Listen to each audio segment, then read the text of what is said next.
I remember getting into it, listening to my dad. But I also remember, as we were growing up, he used to come round to our house with Ray, Steve, Nosey. We all used to come round. And he used to love sitting around listening to my dad's stories. Yeah. My dad would sit there telling the stories of when he was a teddy boy. You know what I mean? And it used to get my heart going because I think, is that what he was like? I mean, we loved the music. You know, Johnny Bennett, Elvis, Bill Haley, Eddie Cochran, all of them. And the music was the main thing, weren't it? But and then we started looking how they dressed, which I don't think you can top it anywhere. And I don't think you can still top definitely it. the smartest image going. Even though they had a bad rep. So, you know what I mean? When people used to walk, Ted used to walk down the road, people used to get out at way like, oh, I think you'd get out at way if punks walked that road because they looked like a load of scruffs, didn't they? You know what I mean? but I remember, you know, before you going out and stuff, you put in what records got you into the mood. You know what I mean? I'd probably put Johnny Bennett on, right? And just get me, because he had a spring in his music, and I'd be like, oh yeah, and I'd get dressed, everything on, do my hair, looking through the mirror, putting my tie on, last thing I put on was my drape. When I put drape on, I think, it was like a shield, you know, you put it on, and all of a sudden you got a spring in your step, you know what I mean, and thought like, well, look at me, you know what I mean, and I loved it, and then we'd all meet up. It was like mobile phones today, weren't it? We said last week, like, I'll meet you next week. We met each other, didn't we? You know what I mean? No, they were great days, you know what I mean? And starting out, you know, dead early. I think first proper club we went to was Magdalen Bank Club, weren't it? Yeah, Magdalen Bank, yeah. I was 14 when I first went there. Well, the Teddy Boys that were about in them days, they were after getting a rock and roll club going. And nobody let them have a club. They thought it was just going to be a bother. Yeah. And they approached their councillor, Ted Butcher, and said, you know, nobody will give us a club. And he said, I'll get you a club sorted. And he sorted it with Magdalen Bank. And because Ted was a family friend of ours, he said to me, Dad, he said, your Gaz is a Ted, isn't he? He said, aye. I said, do you think he'd like to go there? He says, aye. So I got myself all ready. Up we went to the thing, I'm a little kid, 14. I remember going in, stood in front of John Carlisle and Billy Carlisle. Ah, yeah, bloody hell, and says, oh, this is Gaz. Alright, Gaz. So mate, I'll pick him up later. I didn't realise he was going to bugger off. He left me there and I'm stood there like a right lemon, like, you know. And you having a pint, Gaz? Yeah. That right. Never looked back since. Never looked back, just carried on going and going. That were a good club, that. Because I always remember going there. We'd go down probably Meadow Street first for a pint and that, and then go there, and queue would be right that street when it waiting to get in. But you were walking up, you see all other Teds walking up from different places where they were from. Were you there the night that all mods turned up? Yeah. Because Alva Lorraine was then, and I was dancing, and she shouted, and I saw lights come to the windows. That's right. Like scooter lights. And I showed with her. And he was like, keen as mustard. And so she went, Darren, there's a fight outside. I said, where? She went, don't worry about it. Give me your jacket. I'll hold your jacket. Just go and fight him. I said, right, all right. Oh, it was mad that, wasn't it? Yeah, good. I think bloody Bill Haley. I actually didn't think you went. Yeah. It was. Did he get a ticket for a year after? Was it Ray that, and then he died? I didn't get a ticket for a year after. Ray got a ticket. Ray got it, yeah. And he should have been. Well, we seen him on. It was March the 18th, 1979, and I know the date because it was my 15th birthday. And there were me, you, your Sean, yeah. Dave Park. Dave Park, that's right. That's the four I remember. Yeah. Being with. No, you're right, yeah. And but then the following year, we had tickets to see him at King George's at Blackburn. I didn't get one, but Ray had bought one, and he died about 6 weeks before concert should have been on. That's right, because you were on about sending them up. We're saying, don't send them up, there were something. I mean, in time to come. Yeah.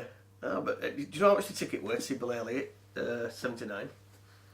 Go on, say about £4.5. £3.50. Was it? I've got my tickets somewhere. Which was still probably a lot then. Oh yeah. You know, in '79. I mean, Well, it was 13p a pint. for it. It's easy, nice. Well, that's it. You could go out that far went out of it. You know what I mean? Dark Mile was my best drink. I used to, but nobody does it now. But Blue Bell still do it. Yeah. Blue Bell is still the cheapest pub in Preston. I don't know if you've been in it like that. They've changed carpet. Yeah, well, stick to your feet now. It's alright. I went in not long back actually. Oh. Yeah, Mummy Belting. But that Bill Haley concert, where I think when I always remember the headlines, and it said, "Teddy Boy's run right as Haley stops the rock." Yeah. And basically, I think they were trying to give Teddy Boys a bad name, and it was what it. I don't know how. I think they earned it. I think they I earned it at the think concert. they earned it then, yeah. But the bouncers started the problem because what happened was some of Teddy girls were climbing down onto the stage to see Bill Haley, like, and basically they just got a bit too handy, did bounces with girls. Yeah. So blokes started kicking off, and I didn't even realise that Bill Haley had left stage. He left about half an hour early. He'd only done, I think, 7 numbers at most, and I didn't even realise he'd walked off stage, and the band, who, I've got a story about the band, but it wasn't the Comets. Right. And the band that were backing him just dropped their instruments and ran off, and all the hell kicked off, didn't it? Like, you know what I mean? I remember cymbals flying around off drums. Yeah. And it was like that space on the floor. It was just full, weren't it? I mean, there were a bit of blood there, like. Yeah, there was some. So I always remember it all first kicked off, and then I know we were stood next to the stairs. I think next to the exit or something like that. But we were watching it all kicking off. Well, we went to the top to get a better view. Yeah, that's exactly. So, and I remember there were a square there, like he had a drape on, but he had parted hair, long hair. And I remember he put his brothel creeper into double bass. And one at 10, I think it was one at Salford Bobcats, grabbed him and give him a good hiding, like. Well, It'd have been a Swaddy Waddy fan.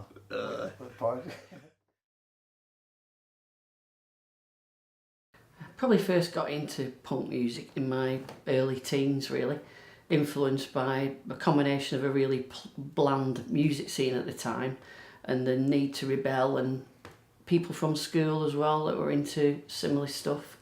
It just seemed so more exciting than what else was going on in the world. And then I started to watch live bands, collect singles, albums. A ritual every week was trips to Preston Warehouse, and I eventually met up with a friend called Maura, and her brother was the resident DJ at Preston Warehouse for about 3 years. So from the age of about 16, I used to, probably to about 19, we used to help him every Thursday night load his records into the warehouse. So we'd meet up about 8:30 in the Old Dog. How we got served, I have no idea. But Maura's brother Tim had arrived with boxes full of vinyl, and then we'd shuffle down the cobbled street to Preston Warehouse, and this old guy called Joe used to let us in, and there was no one else around. It was absolutely freezing, and it was so cold, even the bottles of vodka on the bar were frozen and they had particles of ice in them. So we'd help Tim load all his gear up. If there was a live band on, we'd get to mingle with whoever was playing, and then generally just wait till everyone else shuffled in, and started our drinking career, I reckon, around that time. There's quite a big group of people in Preston at the time that were into punk, and they dressed in all different ways. Mohicans, Susie and the Banshee style. I was disadvantaged because of my curly hair, but I used to get a number 1 clipper down the side at each side and used to dye it on top. We used to meet on the Cenotaph normally on a Saturday afternoon, much to the disgust of most of the local shoppers. If it was a sunny day, we'd roll down to Avon Park with a few bottles of cider and go to the record shop. That was a massive ritual. You had to buy singles every week, and if you were really flush, you could buy albums, and you'd swap singles with people as well. We also had a scene of writing fanzines There were a couple in Preston. Me and my friend even had a go. We had a fanzine called The Sweeney. We thought it'd be a good idea to feature local people, so we used to stick photographs of them in. Really crude, to be honest, but as soon as someone saw that the picture was in the fanzine, you were guaranteed to sell them. So we got a few pints out of it, and I think we only managed about 3 publications, but we got a few good nights out of it. I think if you asked anybody to name a famous punk band, I reckon 99% of people would probably say Sex Pistols, because they were absolutely massive at the time. I was really young, 13 or 14, when they were breaking through, but I absolutely remember them being interviewed on television and all the blasphemy and being banned from venues. You dirty fucker. What a clever boy. What a fucking rotter. Well, that's it for tonight.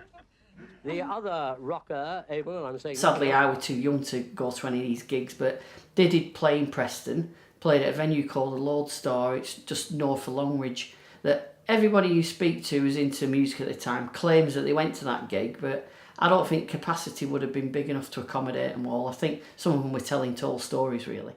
Okay, one of the best parts of being a punk and being part of that cult movement, because you were with so many like-minded people, is that you were guaranteed that everybody wanted to watch live music, and we'd venture down to Warehouse to watch some bands, and there were some really exciting bands who played there who went on to be really famous.